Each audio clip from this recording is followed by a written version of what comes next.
Chalmers' attack on investors. Joining us live now is the Shadow Assistant Treasurer Kevin Hogan, Greens Senator David Shoebridge. So, following the budget, David, will the Greens support Labor's plan through the Senate?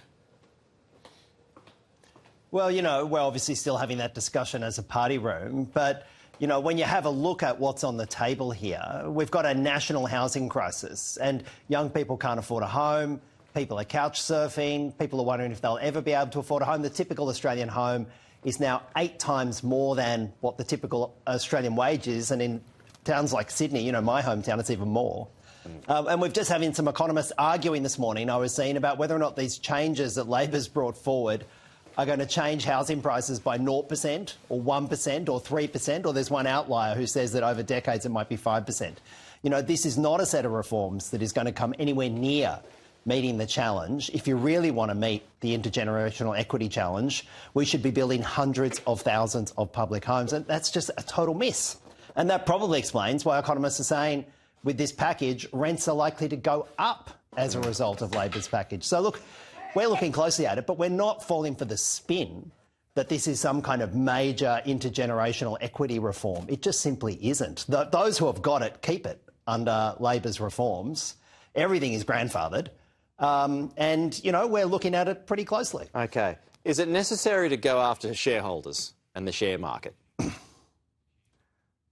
Well, it's necessary that people get taxed fairly. I mean, I personally think our system should be fundamentally changed so that we tax wealth rather than work. You know, why is it that there's a lower tax rate based on income you produce just because you happen to own assets than there is if you go and work a 50-hour week? That does not seem fair to me. And I think when you talk to millions of Australians about where they think the tax burden should lie, should people pay more tax when they go out and work incredibly hard on their second or third job than someone else pays because they inherited some shares or because they have some wealth sitting in a share portfolio? Well, it's not even Obviously, that, though. we need to change the system. It's not so much wealth. I mean, you've got young people are included in this lot too, who have a little bit of savings every month and they put that into the share market to try and get ahead, maybe get a house deposit, maybe save for their kids. I don't know. It could be anything. Why punish them, though?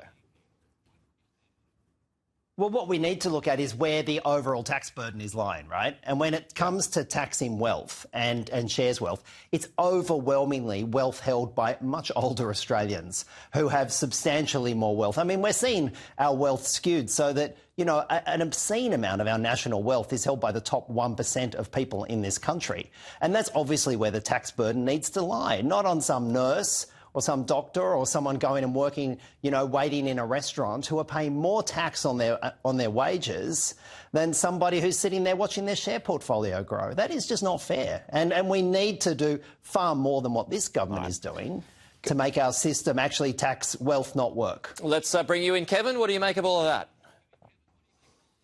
Yeah, look, Pete, we won't be supporting any of those 3 tax increases the government's talking about. Remember, and I have to remind everyone, because 12 months ago also the Prime Minister and the Treasurer said they weren't going to touch any of them, but we'll leave that one aside for the moment. But look, Pete, the government's own papers, Treasury, the budget paper number 1, page 158, says because of the taxation changes announced on Tuesday night, 35,000 less homes will be built in Australia over the next 10 years than otherwise would have been. So they are actually causing less houses to be built. On the capital gains, Pete, I take your point about young people. I saw someone commented to me yesterday, they want us to take the risk. You take the risk and the Labor government will take the reward. We will have now some of the highest capital gains taxes in the world, which will mean that the culture we're trying to establish in Australia is don't take a risk. Don't start a small business. Don't have a punt and try and get ahead because we're going to tax you more than nearly every other country in the world. That isn't a recipe for prosperity for our country either. Well, I mean, yeah, it goes in the face of that, doesn't it? It's anti-ambition. I don't know where people are going to go. Anyway, I want to get to Angus Taylor's announcement this morning, Kevin, and I'll start with you this time as well. Do you support Angus Taylor's plan to restrict welfare payments to citizens only? This is an Australian's first budget and reply speech, Pete, and I do. Remember, of course, there are going to be circumstances where people who aren't citizens are going to have access to things like the medical system, etc. But there are certainly very generous welfare payments, things like, as Angus has said, the NDIS, things like help to get into the housing market. At the moment, there are government programs that help non-citizens get into our housing market. Also very supportive of the plan that we only let the amount of people into our country each year that we are providing extra housing to. Pete, I remind you, under the first 5 years of this government, after another 12 months, close to 2 million people will have arrived in this country over that 5-year period since they were elected in 12 months' time. And we have not built enough housing to support that. So guess what? It's not rocket science.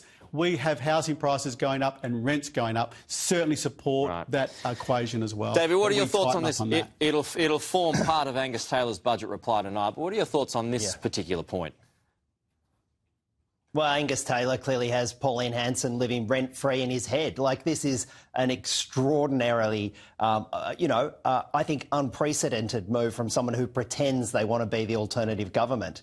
Throwing, hundreds of thousands of our friends and our neighbours, our workmates, people we may have worked next to for 10 or 15 years, and if they get injured, if they fall sick, saying, well, actually, we're not going to support you. You've been paying taxes into this system, into the country for maybe 10, 20, 30, 40 years. But if you fall sick, we're going to throw you into poverty. Well, no, he says it will be grandfathered and you will still have full access to health services, just on that point.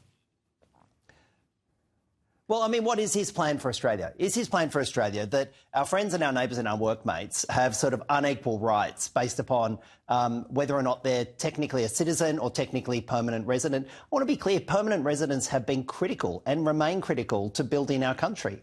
They remain critical to fill work shortages and skills shortages, but more fundamentally, they're our friends. They're the people we go down and have a chat with at the pub. They're the people we meet and go and have dinner with after work. They're the people we catch up with and go for a run club on the weekend. And Angus Taylor is saying, well, in your run club, we're going to say, actually, 3 members of your run club aren't actually worthy of support and the other 7 or 15 are, based upon whether or not they're permanent residents or citizens. That's not the country I want. I don't want to be going to my run club in the morning and saying, well, actually, 3 of you are less worthy than me because you haven't ticked the box to be a citizen. Now, it's important that we have, respect the rights of citizens.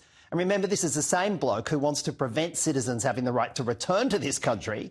No one's pointing out that hypocrisy from Angus Taylor. But, fundamentally, is this the country we want? A country where we're going to be saying, well, actually, this group of our friends are less worthy than this group of our friends. I reject it totally. And I think it goes to show, as I said before, that Pauline Hanson is living rent-free in Angus Taylor's head, and that is driving the Liberal Party. I feel sorry for Kevin having to sell this. I think I feel like he's held hostage by some of these policies. Have we been paying too much for too long? And won't this, or will this, encourage more people to, do their best or work their hardest to actually become citizens? What does too much for too long mean? I mean, permanent residents pay their taxes. They overwhelmingly have a higher employment rate than citizens. If you have a look at crunching the data, permanent residents are far more likely to have full-time employment, far more likely to be paying taxes, far more likely to be contributing to our economy. And now we're saying, well, if you get injured, if you get sick, we're just going to throw you on the scrap heap and put you into poverty. I mean, let's work out what country we want. And I come back to this point. Do we want to be sitting around, catching up with friends after work at a restaurant and saying, well, actually, those 3 down the end of the table, you're less worthy than the rest of us? That's not the country I want to live in. Angus Taylor may want it. Pauline Hanson may want it. Kevin may want it. It's not a country I want. Kevin, closing thought.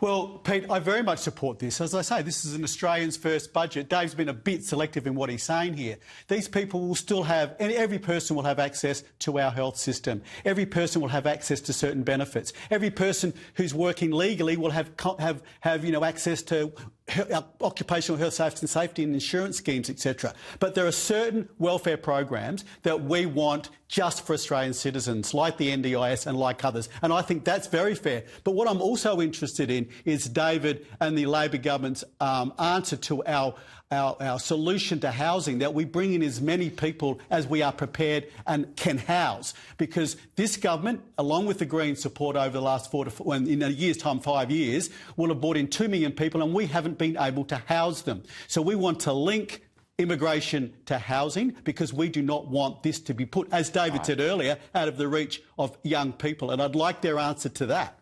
OK, well, we're going to go. Well, I'm out of time, gents, but we'll continue that next week. Yeah. Kevin, David, appreciate it. Thank you. Well, coming up on the program...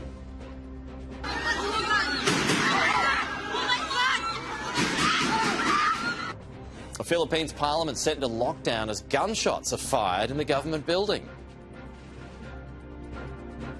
For 40